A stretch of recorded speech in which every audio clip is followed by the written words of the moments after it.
তো আমরা তো প্রথম প্রথম শিখতেছি, তো এখন যদি আমরা একটা ওয়েবসাইট কিনা ফেলি বা একটা যদি ওয়েবসাইট নিয়ে নেই, তাহলে কি এটা আমাদের জন্য লস? কারণ আমরা ওয়েবসাইটটা হ্যান্ডেলও করতে পারবো না, ওই ওয়েবসাইটটায় কাজও করতে পারবো না। এছাড়া আমরা যদি আগে থেকে জানি না রাখি যে ওয়েবসাইটে কেমন কাজ করতে হয়, ওইগুলো যদি আমরা শিখি একটা ফ্রি ওয়েবসাইট দিয়া, তাহলে কি পরে আমরা একটা ওয়েবসাইট নিলে কি ঠিকঠাক কাজ করতে পারবো। ঠিক আছে না? তো আজকে দেখবো যে আমরা কিভাবে একটা ফ্রি ওয়েবসাইট নিতে পারি।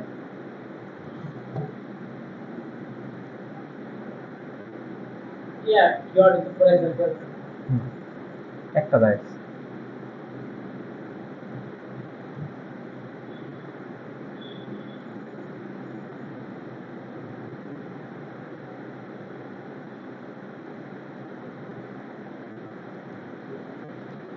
দেন গুগলের মধ্যে আমি এসে সার্চ দিছি প্যান্থিয়ন লেখা।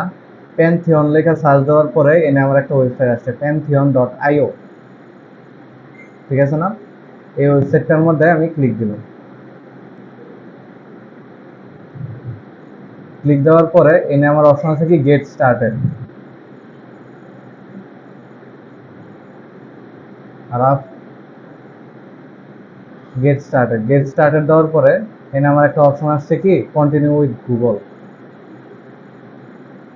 আমি এই যে আমার জিমেলটা দিয়া লগ ইন করে ফেললাম।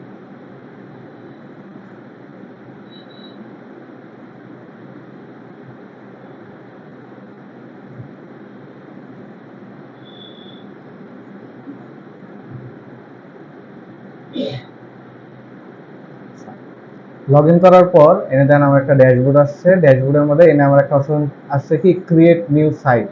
ঠিক আছে না? এটার মধ্যে আমি ক্লিক দিলাম। তারপরে আমরা সিলেক্ট করব ওয়ার্ডপ্রেস। ঠিক আছে, যেহেতু আমরা ওয়ার্ডপ্রেস দেওয়া এসিও করব, তো আমরা ওয়ার্ডপ্রেস সিলেক্ট করব।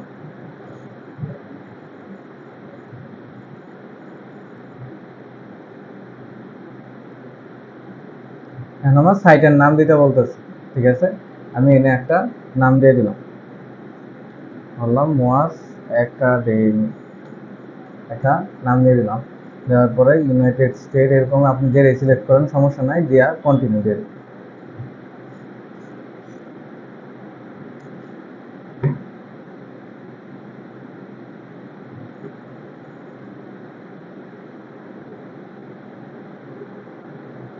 সেই নামে বলতেছে you have reached your limit to sandbox site to create and delete.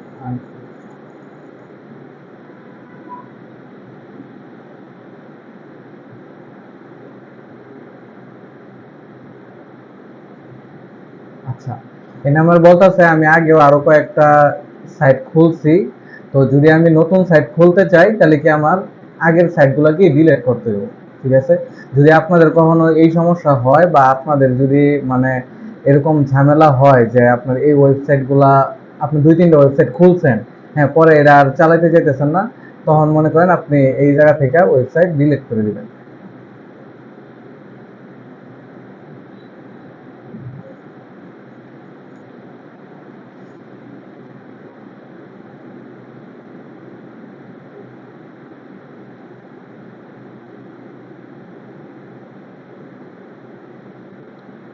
Delete ওয়েবসাইটের অপশন লাগবে।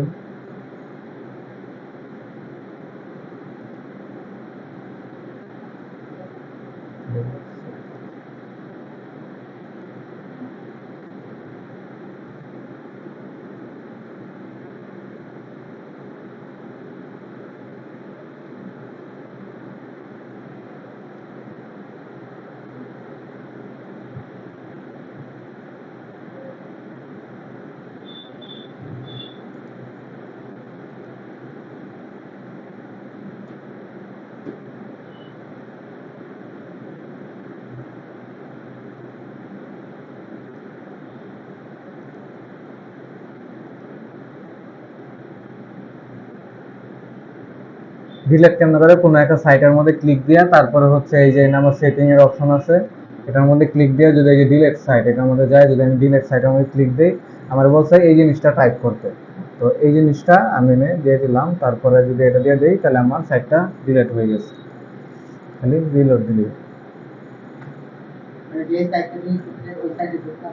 হুম হুম। এখন আমি ক্রিয়েট নিউ সাইট দিই ওয়ার্ডপ্রেস, তারপরে আমার নামটা দিব। মাস একাডেমি দিয়ে দিলাম, দিয়ে দেওয়ার পরে কন্টিনিউ।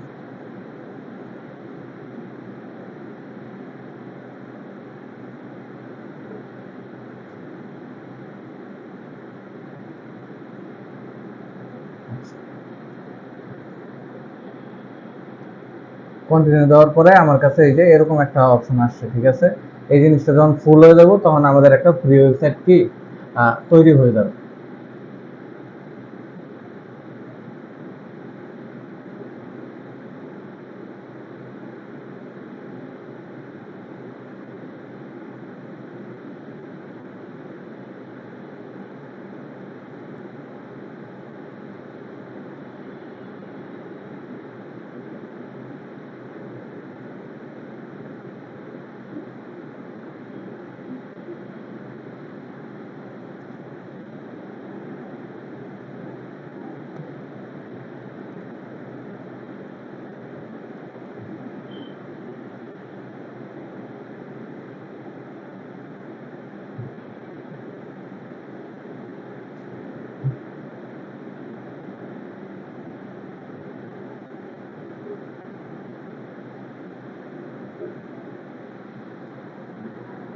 আজকে হবি তো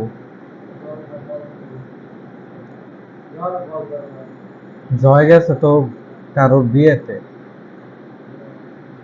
ফোন দিছিল।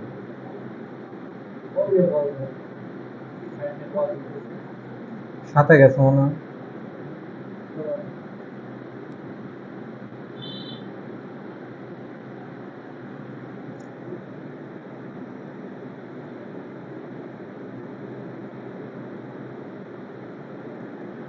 এই জিনিসটা লোড নেওয়াটা হলো আমার সার্ভারের উপরে, ঠিক আছে। সার্ভার যখন বিজি থাকে তখন একটু লোড হইতে টাইম নেয়, এছাড়া আস্তে আস্তে এটা হয়ে যায়।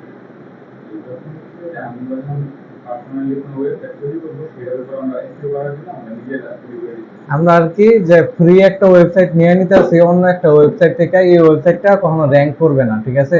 কিন্তু আমাদের যত কাজ আছে ওয়ার্ডপ্রেসের সবকিছু আমরা কি এই জায়গা থেকে করতে পারবো, যাতে আমাদের প্র্যাকটিসটা হয়ে যায়। তখন যখন আমাদের এসইও শিক্ষা কমপ্লিট হয়ে যাবে তখন আমরা একটু সবাই একটা ওয়েবসাইট নিয়ে নিব, যাতে হচ্ছে পরে আমরা ওইটা র্যাঙ্ক করায়া যাতে ক্লায়েন্টকে দেখাইতে পারি যে আমরা এসইও করতে পারি, ঠিক আছে।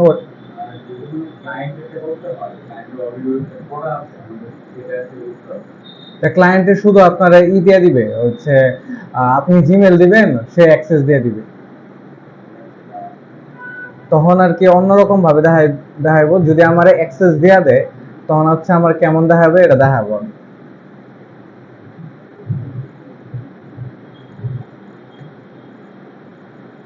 আচ্ছা, এখন আমি এই যে সাইট অ্যাডমিনের মধ্যে ক্লিক দিলাম।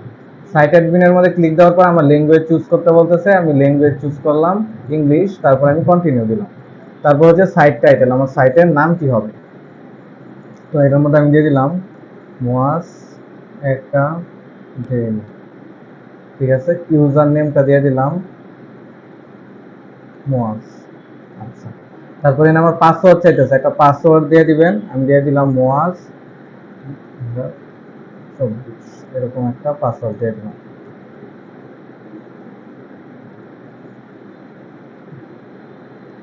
কনফার্ম দিয়ে দিবেন। মোয়াস একাডেমি 00 দিয়ে আমি ইনস্টল ওয়ার্ডপ্রেস দিয়ে দিব।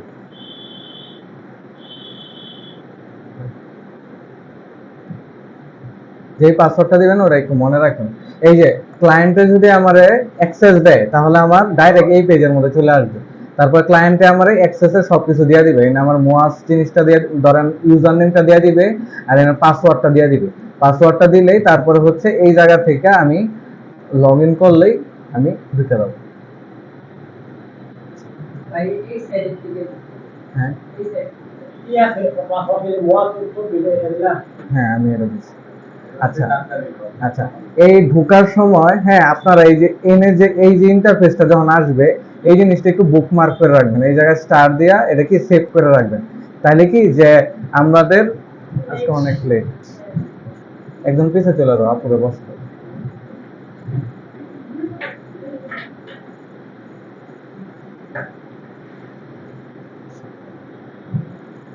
তো এই জায়গায় এটা সেভ করে রাখবেন, তাহলে কি আমার বারবার এই যে প্যান্থিয়নের মধ্যে ঢুইকা মানে লগ ইন করতে হইতেছে না, আমি এই জায়গা থেকে এই যে এনে যে আছে এটার মধ্যে ক্লিক করেই আমি ঢুকতে পারবো এই জায়গায়।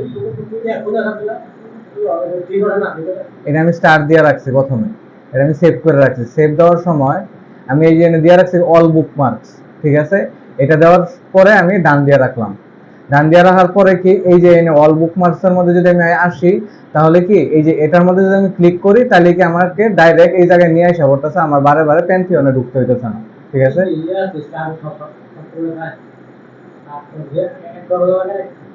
স্টার আপনি দিবেন? আচ্ছা, দেওয়ার পরে লগ ইন দিলাম। লগ ইন দেওয়ার পরে এই যে এরকম আমার একটা ড্যাশবোর্ড আসছে। তো ড্যাশবোর্ড আসার পরে আমি এই যে দেখেন ড্যাশবোর্ডের মধ্যে এনে অনেক কিছু আইসা রয়েছে না, আপনি এগুলা ডিসমিস করে দিবেন, ঠিক আছে। এই যে স্ক্রিন অপশন, এটার মধ্যে ক্লিক দেওয়ার পরে যা যা আছে সব কিছু এনে অফ করে দিবেন। তাহলে কি আমার ড্যাশবোর্ডটা কি ক্লিয়ার হয়ে গেছে, ঠিক আছে না। এতক্ষণ কি বিজি হয়ে আসছিল, এখন ক্লিয়ার হয়ে গেছে। আচ্ছা, এনে আমি কিছু কিছু বেসিক দেখাই। এই যে এনে আমার একটা অপশন আছে মোয়াস একাডেমি, এটার মধ্যে ভিজিট সাইট একটা অপশন আসছে। এটার মধ্যে যদি আমি ক্লিক দেই তাহলে কি আমার একটা সাইট দেখাইতেছে। তার মানে কি এটা আমার কি মানে নরমালি ওয়েবসাইট খোলার পরে এরকম সাইটে আসে, ঠিক আছে। এটা আমার একটা সাইট আসছে। আমরা শপিফাই এর মধ্যে স্টোর ডিজাইন দেখছি না, তো ওটার মধ্যেও কি একটা অপশন আছিল কি থিম, থিম আছিল না, আমরা দুইটা থিম ডিজাইন করছি। এনেও থিমের অপশন আছে। এই যে অ্যাপিয়ারেন্স এর মধ্যে আসলে এনে দেখেন একটা অপশন আছে থিম, ঠিক আছে। এই থিমের মধ্যে আমি ক্লিক করলে যে থিমটা আমার পছন্দ ওই থিমটা কি আমি ইউজ করতে পারবো এই জায়গা থেকে।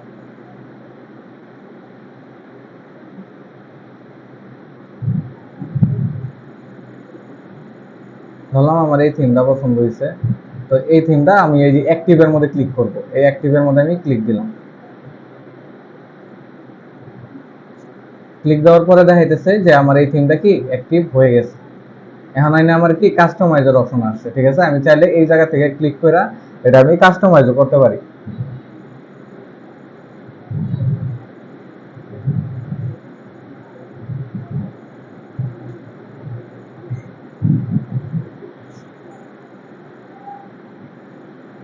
এখন একটা জিনিস একটু মনে রাখবেন যে আপনারা যখন এসইওর কাজ করবেন, তো আপনারা কোনো ওয়েব ডিজাইনার না বা ওয়েব ডেভেলপার না, ঠিক আছে। আপনারা হলো এসইওর এক্সপার্ট, ঠিক আছে। এসইও করবেন শুধু আপনারা। তাইলে কোনটা আপনার কাজ আর কোনটা ডেভেলপারের কাজ, কোনটা ডিজাইনারের কাজ, সবকিছু কি আপনার বুঝতে হবে, ঠিক আছে। যেমন সবকিছু ডিজাইন ক্লায়েন্টে আপনার আইসা বললো যে ভাই আমার একটা পিকচার অ্যাড করে দেন এই জায়গায়, হ্যাঁ, তাই এটা তো আপনার কাজ না, ঠিক আছে না। ক্লায়েন্ট এসে বললো কি আমার এই জায়গায় আমি সব সোশ্যাল মিডিয়া ইউজ করতে চাই, এই থিমটা লাগাইতে চাই, এটা কিন্তু আপনার কাজ না। ধরেন আপনার ওয়েবসাইটের ভিতরে কোডিং এর কিছু প্রবলেম হলো, এটা কি আপনার কাজ? এটা কিন্তু আপনার কাজ না। আপনার কাজ শুধু অন পেজ করা, অফ পেজ করা, টেকনিক্যাল এসইও করা, লোকাল এসইও করা, আর হলো কিওয়ার্ড রিসার্চ করা, এগুলো কিন্তু আপনার কাজ না। তো আপনার কাজ কোনটা আর তাদের কাজ কোনটা, এই দুইটার মধ্যে একটু তফাৎটা বুঝবেন যে এই দুইটার মধ্যে তফাৎ আছে এই জিনিসটা। আচ্ছা, তো এনে আরো জিনিস দেখাই আমি। এই যে এনে আমার অপশন আছে, প্রথম হইলো কি ড্যাশবোর্ড। ড্যাশবোর্ডের মধ্যে এটা হলো আমার হোম, আর এটা হচ্ছে আমার আপডেট, ঠিক আছে। আমার যদি ওয়েবসাইটের মধ্যে কোনো আপডেট আসে তাহলে কি আমি এই জায়গা থেকে দিতে পারবো। আমি যদি থিমের কোনো আপডেট আসে, ভাই যারা ট্রাফিক কন্ট্রোল করছেন আর কি ভালো লাগবে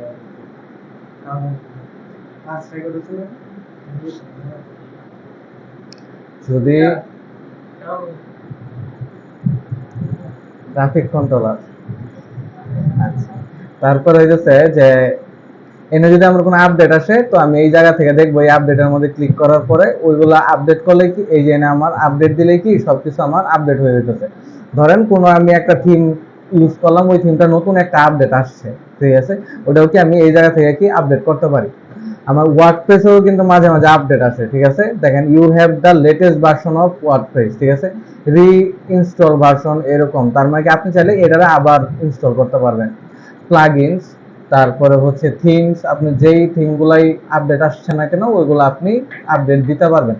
এটা ধরেন আমাদের মোবাইলের মতো, ঠিক আছে, আমাদের থিমেরও আপডেট আসে, আমাদের অ্যাপেরও আপডেট আসে, সবকিছুর আপডেট আসে। তারপরে এনে আসে আমার পোস্ট, ঠিক আছে।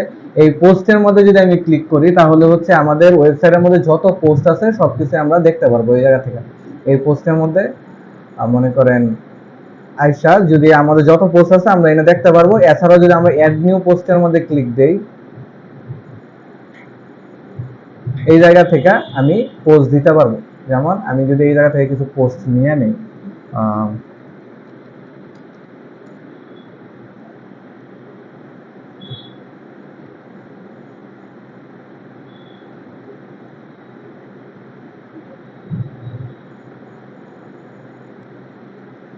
নর্মালি আমি একটা পোস্ট এই জায়গা থেকে আমি নিয়ে নিলাম, ঠিক আছে।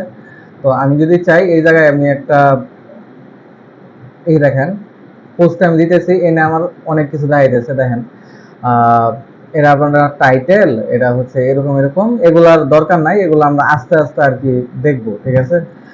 ট্যাগস সবকিছু আছে। তারপরে হচ্ছে এই যে লেখাটার মাঝখানে আপনি চাইতেছেন একটা পিকচার অ্যাড করতে, ঠিক আছে। আপনি এই যে এটার মধ্যে আইসা এই যে এনে রাখবেন, দুইটার মাঝখানে আর কি আইসা রাখবেন, দেখেন এনে একটা পিকচারের অপশন আসে, দেখেন একটা প্লাস অপশন আসবে, ঠিক আছে। এনে আমি দুইটার মাঝখানে আনার পরে কি একটা প্লাস অপশন আসতেছে, এই প্লাস অপশনের মধ্যে ক্লিক করলে কি এনে দেখেন আমার কি কি অপশন আসছে, প্যারাগ্রাফ, হেডিং, ইমেজ, গ্যালারি, এরকম এরকম অপশন আসছে। আমি যদি ইমেজের মধ্যে ক্লিক দেই তাহলে কি আমার একটা ইমেজের বক্স চলে আসছে। তারপর যদি আমি আপলোডের মধ্যে ক্লিক দেই, তার মানে আমি এই জায়গা থেকে যে কোনো একটা ইমেজ কি অ্যাড করতে পারবো।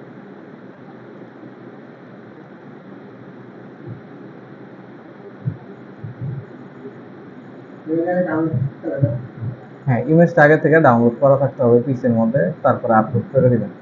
এটা চাইলে আপনি ছোট বড় করতে পারবেন, যেগুলা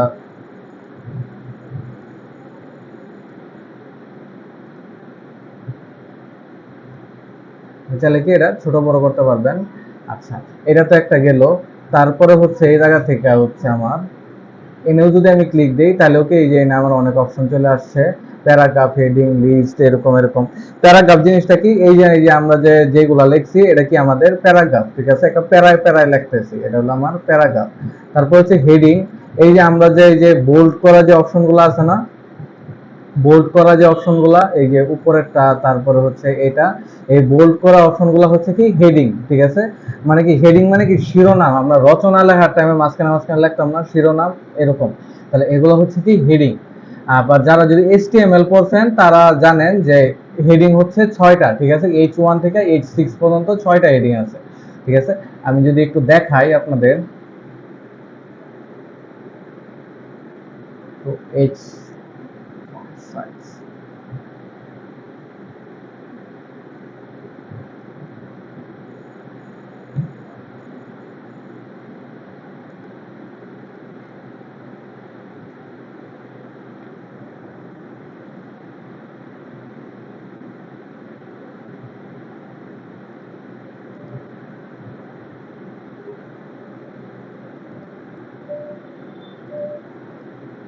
আচ্ছা দেখেন এটা হচ্ছে H0 আছে, ঠিক আছে, H0 কোনো না।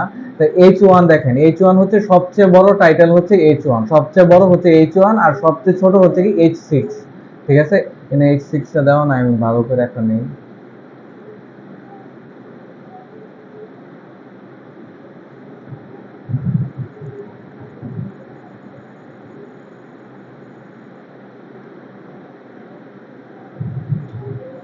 দেখেন H1 হলো সবচেয়ে বড় আর সবচেয়ে ছোট হইতেছে কি H6, ঠিক আছে। তার মানে H1 যেটা, এটা হচ্ছে সব সময় আমার ওয়েবসাইটের মধ্যে সবার উপরে থাকে, সবার মেইন যে টাইটেলটা হয়, যে টাইটেলটা আমি বানাই, যে টাইটেলটা আমার গুগলে দেখা যায়, বা যে টাইটেলটা সবার উপরে আমি শো করি, যে টপিকটা নিয়ে আমি ব্লগটা লিখতেছি, ওটা সবসময় কি H1 এ হয়। আর H1 কি একটা ওয়েবসাইটে একটাই থাকে, ঠিক আছে, H1 একটা ওয়েবসাইটের মধ্যে একটাই থাকে। তো এই হেডিং গুলার অপশন দেওয়া আছে এই যে এই জায়গায়, ঠিক আছে। এই হেডিং এর নিয়ে আমাদের আরেকটা ক্লাস আছে, হেডিং ট্যাগ অপটিমাইজেশন, ওটা আমরা ওই ক্লাসের মধ্যে সবগুলো দেখব। তারপর হচ্ছে আমার লিস্টের অপশন আছে, এই লিস্টের মধ্যে যদি আমি ক্লিক দেই তাহলে কি আমি লিস্ট আকারে 1 2 3 4 করে কিনে বসাইতে পারবো, বুলেট পয়েন্ট আকারে কি এরকম এরকম লিস্ট আমি কি বানাইতে পারবো, ঠিক আছে। এটা আমার লিস্টের অপশন। এনে আমার কোয়ার্টার অপশন আছে, আমরা হইছে কি বিভিন্ন রকমের হচ্ছে হ্যাঁ মানুষের বক্তব্য বা কোনো একটা হচ্ছে ক্যাপশন আমরা কি এই জায়গায় আর কি বসাইতে পারি। এনে কোডের অপশন আছে, আমরা কোডিং কইরাও এনে বিভিন্ন ডিজাইন অ্যাড করতে পারি, ডিটেইল, এছাড়া আর কিছু দরকার নাই। এনে টেবিলের অপশন আছে, আচ্ছা, এখানে ইমেজের অপশন আছে, গ্যালারি আছে, অডিও আছে, আমরা চাইলে অডিও ইউজ করতে পারি, মিডিয়া এন্ড টেক্সট। এই জায়গা থেকে আমি মানে গ্যালারি থেকে ইমেজ তো আমরা নিতেই পারি, ঠিক আছে না? ইমেজ এবং টেক্সট দুইটাই ব্যবহার করতে পারি, ভিডিও এনে ব্যবহার করতে পারি, বাটন ব্যবহার করতে পারি। তো এনে আমার অনেকগুলো অপশন আছে, এগুলো আমাদের এতটাও দরকার নাই। আচ্ছা, তো সবকিছু গেল, সবকিছু করার পরে এনে আমার পাবলিশ দিলে কি আমার ব্লগটা কি পাবলিশ হয়ে যাবে। আপনি ব্লগ ওয়েবসাইটে বানাইতে পারেন, এটা আপনি আবার বানাইতে পারেন, প্রোডাক্ট ওয়েবসাইটে বানাইতে পারেন। কিন্তু প্রোডাক্টের জন্য শপিফাইটা ভালো, আর ব্লগের জন্য এটা ভালো, ঠিক আছে না? আচ্ছা, তাহলে আমার যদি অল পোস্টের মধ্যে আমি আবার ক্লিক দেই, তাহলে দেখেন এই যে মাত্র যে পোস্টটা দিয়েছি এটা এনে দেখাইতেছে। তার মানে সবগুলা পোস্টে কি এই জায়গায় দেখায়। যদি আমি কোনো পোস্ট ডিলিট করতে চাই, তাহলে এটার মধ্যে ক্লিক দিব। ক্লিক দেওয়ার পরে এনে একটা অপশন আছে মুভ টু ট্র্যাশ, ঠিক আছে? এই মুভ টু ট্র্যাশের মধ্যে ক্লিক দিলে, তারপর যদি আমি এই যে অ্যাপ্লাই এর মধ্যে ক্লিক দেই, তাহলে কি আমার ওটা কি ট্র্যাশে চলে গেছে, তার মানে কি ডিলিট হয়ে গেছে, ঠিক আছে? এনে যদি আমি ট্র্যাশের মধ্যে ক্লিক দেই, ট্র্যাশের মধ্যে ক্লিক করে যদি এটা আমি একবারে ডিলিট করতে চাই, এই যে এমটি ট্র্যাশের মধ্যে দিলেই কি আমার সবকিছু ডিলিট হয়ে গেছে।